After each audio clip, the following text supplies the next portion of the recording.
解放军开发全域联合指挥控制系统，体系对抗美军，只有中国能做到。观众朋友，大家好，我是付天少。未来的大国战争是什么样的？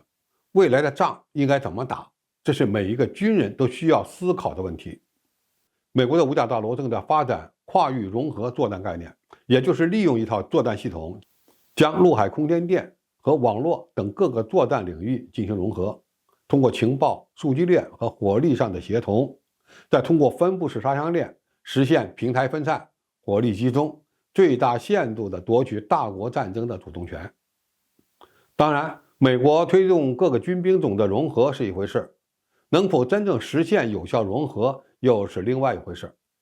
但是让美国人没想到的是，中国可能在全域联合指挥控制系统的开发上获得成功，以对抗五角大楼提出的联合全域指挥与控制计划。美国年度中国军力报告声称，中国军队将这套系统称为一种战争方式。未来的战争可能不再专注于消灭敌军，反而会通过破坏、削弱或彻底摧毁对方的底层网络和基础设施来达成作战的目的。美国军队推动的跨域融合作战系统正在接受立法者和外部专家的审查，因为想要对美国陆军、空军、海军和海军陆战队等军种进行协调非常困难，还要花很多钱。即美国海军就希望在2023财年为其全领域联合指挥控制概念的开发筹集1.95亿美元，这要比2022年度的投资增长了167%。多年来，中国一直在追求建立一支信息流畅的部队，以便能够控制网络，并使用混合武器从多种平台发射，攻击敌方的目标。美军的报告称，解放军正在加速推进指挥信息系统融合，为部队和指挥员提供增强的态势感知和决策支持，更有效地执行联合作战任务，打赢信息化战争。该报告指出，中国将信息化战争描述为利用信息技术和创建一个可操作的系统，使解放军能够在冲突期间获取、传输、处理和使用有效的信息，以便在地面上开展联合军事行动，在海上、空中、太空、网络空间和电磁频谱领域获得优势。随着解放军继续专注于提高打赢信息化战争的能力，未来的信息系统可能会广泛应用自动化、大数据、物联网、人工智能和云计算等新兴技术，以提高流程效率。根据美军的消息，解放军已经开始了这一进程，采用融合各种信息的大数据分析来提高自动化程度，为作战人员创建全面实时的画面，为指挥机构快速决策提供依据。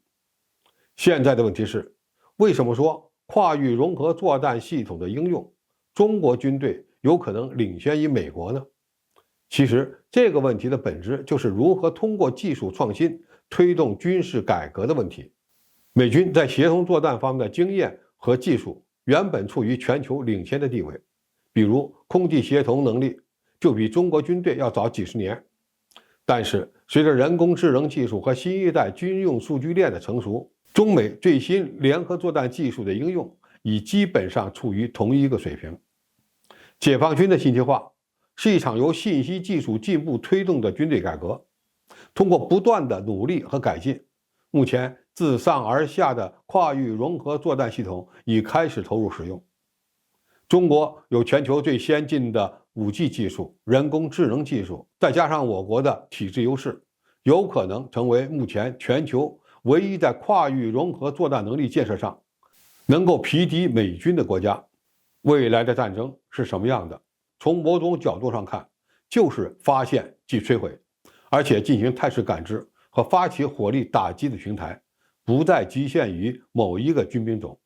而是会通过人工智能技术选择最合适的打击方式，甚至是首先使用最具成本效益的打击手段。中国军队现在差的不是技术，也不是顶层设计，差的是指战员对新系统的适应能力，也就是需要时间来构建能力。所以，当中国军队达成建军100周年时的发展目标时，